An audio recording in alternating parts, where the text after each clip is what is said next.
कई सालों पहले तीन दोस्त हुआ करते थे। दीपक, राजू और श्याम, ये तीनों के नाम थे।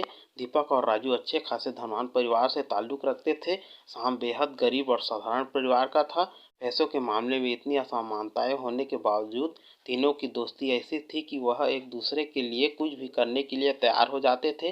दोनों धनवान दोस्तों ने अपने गरीब दोस्तों की परिस्थिति बदलने के लिए उसकी कई बार मदद भी की थी, लेकिन उसकी परिस्थिति में कोई भी बदलाव नहीं होता था। वह कहते हैं ना कि समय से पहले और नसीब से ज़्यादा किसी को कुछ नहीं मिलता। बस ऐसा ही कुछ श्याम के साथ होता था। तीनों ही जवान हो गए थे। दोनों धनवान दोस्त अपना अपना व्यापार अच्छे से करने लगे और पहले से भी ज़्यादा धनवान बनते गए। श्याम की हालत बद से बदतर होती गई। अपने दोस्त की बिगड़ती हुई हालत देखकर दीपक और राजू ने उसके लिए कुछ करने का फैसला किया। दोनों ने 100-100 सोने के सिक्के एक थैली में रखे और श्याम को देते हुए कहा, तुम इनसे कोई व्यापार शुरू करो और पैसे कमाओ और अपनी गरीबी दूर करो। श्याम ने उन 200 सिक्कों में से 5 सिक्के घर खर्चे के लिए निकाले और बाकी के 195 सिक्के अपनी पगड़ी में बांधकर शहर की तरफ जाने लगा, ताकि वहां जाकर व्यापार के लिए कुछ जरूरी चीजें ले जा सके। वो गांव से कुछ ही दूर पहुंचा था कि आसमान से एक चील उड़ती हुई आई और उसकी पगड़ी उड़ाकर ले गई। श्याम ने उसका काफी पीछा किया, लेकिन चील इतनी ऊंची और तेज उड़ी कि उसको आखिरकार हार मानकर अपने घर लौटना पड़ा। कुछ दिन बाद बीतने के बाद जब दीपक और राजू श्याम की हालत का जायजा लेने के लिए उसके घर गए तो उन्होंने श्याम की हालत में रत्ती भर भी फर्क नजर नहीं आया। पूछने पर श्याम ने सारी हकीकत दोनों को बता दी। राजू को उसकी बातों पर भरोसा नहीं हुआ, लेकिन दीपक ने उसका विश्वास कर लिया। दीपक ने फिर उसे 200 सोने के सिक्के दिए और बोला, फिर से कोशिश करो। दीपक और राजू के जाने के बाद श्याम ने सोचा कि अभी काफी रात हो गई है, इसलिए सिक्कों को कहीं दीपक ने उसका विश्वास कर लिया। दीपक ने फिर से उसे 200 के सोने सिक्के दिए और बोला, फिर से कोशिश करो। दीपक और राजू के जाने के बाद श्याम ने सोचा कि अभी काफी रात हो गई है, इसलिए सिक्कों को कहीं छुपा देता हूँ ताकि कोई चोर उन्हें चुरा ना सके। कल शहर जाकर कोई धंधा शुरू करूँगा। उसने उन सिक्कों को अपने घर में रखी भूसे की एक टोकरी में छुपा दी। शाम सुबह नींद से जागा और सीधा उस भूसे की टोकरी की तरफ गया जहाँ उसने सिक्के छुपाए थे। उसने घर में काफी ढूंढा, लेकिन उसे वह भूसे की टोकरी कहीं नहीं दिखाई दी।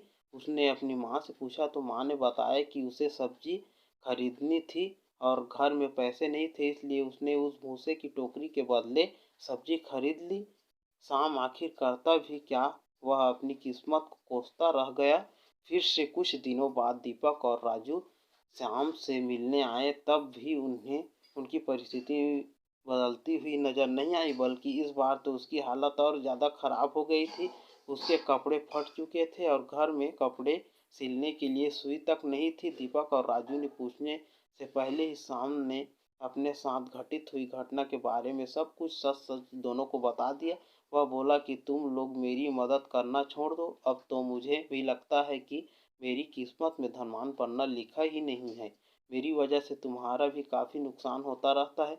राजू को अपने दोस्त की ऐसी हालत देख उस पर दया आ गई, लेकिन वह जानता था कि वह चाहे जितना भी उसकी मदद करने की कोशिश करे, उसका परिणाम बिल्कुल निष्पक्ष रहता है। इसलिए वह तुरंत बाजार जाकर एक सुई खरीद कर लाया और उसने शाम को वह सुई दे दी।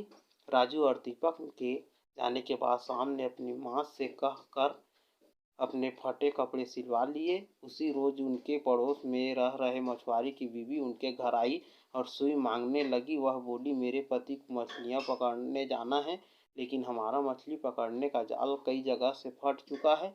अगर आपके पास सुई है तो मेरी मदद कर दीजिए, इसके बदले मैं आपको एक अच्छी सी मछली देकर जाऊंगी। शाम की माँ ने उस महिला को सुई दे दी। अगले दिन वह महिला एक बड़ी सी मछली के साथ उनके घर आई और उन्हें धन्यवाद देते हुए सुई और मछली उनको देकर चली गई। शाम की माँ ने जब मछली को पकड़ने के लिए काटना शुरू किया तो उसके पेट में एक चमकीला पत्थर निकला। शाम को पत्थर कीमती जान पड़ा, इसलिए वह जोहरी के पास जाकर उसकी जांच कराई तो वो बेहद कीमती हीरा था। उसको बेचकर शाम को 20,000 सोना मोहरे मिल गए। इतने सारे पैसे उसकी गरीबी दूर करने के लिए काफ़ी थे। उन पैसों से उसने अपने लिए एक अच्छा घर खरीदा और काफ़ी सारी खेती करने लायक ज़मीन और एक बगीचा भी, साथ में कई सारे गाय भैंस खरीदी ताकि दूध का व्यापार शुरू कर सके। हमेशा की तरह कुछ दिनों बाद जब उनके दोनों दोस्त राजू और दीपक उसे मिलने आए तो उसकी बदली हुई परिस्थिति देखकर दंग रह गए। इस बार दीपक को शाम की बातों पर भरोसा नहीं हो रहा था। उसे लग रहा था कि जरूर उसी के दिए पैसे ने शाम की तरक्की की है, लेकिन वह बताना नहीं चाहता। लेकिन राजू को उस पर विश्वास हो गया था कि जरूर उसी सुई की वजह से उसकी किस्मत बदली है। शाम अपने दोस्तों को अपने खेतों में घुमाने ले गया और बाद में अपने बगीचे में।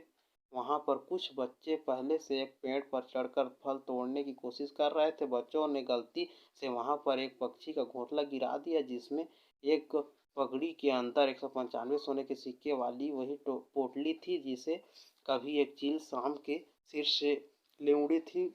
उसे लेकर जब तीनों दोस्त घर को लौटे तब शाम की माँ गाय भैंसों को भूसा खिला रही थी और उसी दौरान भूसे में एक टोकरी में 200 सोने के सिक्के निकले जो शाम ने कभी अपने पुराने घर से भूसे की टोकरी में छिपाए थे। उसकी किस्मत कुछ ऐसा खेला खेल रही थी कि उसके हक की सारी चीज़ें और खुशियाँ उसके पास लौट कर आ रही थी। नसीब चमकने की वजह से शाम तो खुश था ही, लेकिन उससे भी ज़्यादा खुश थे उनके दोनों अच्छे और सच्चे मित्र।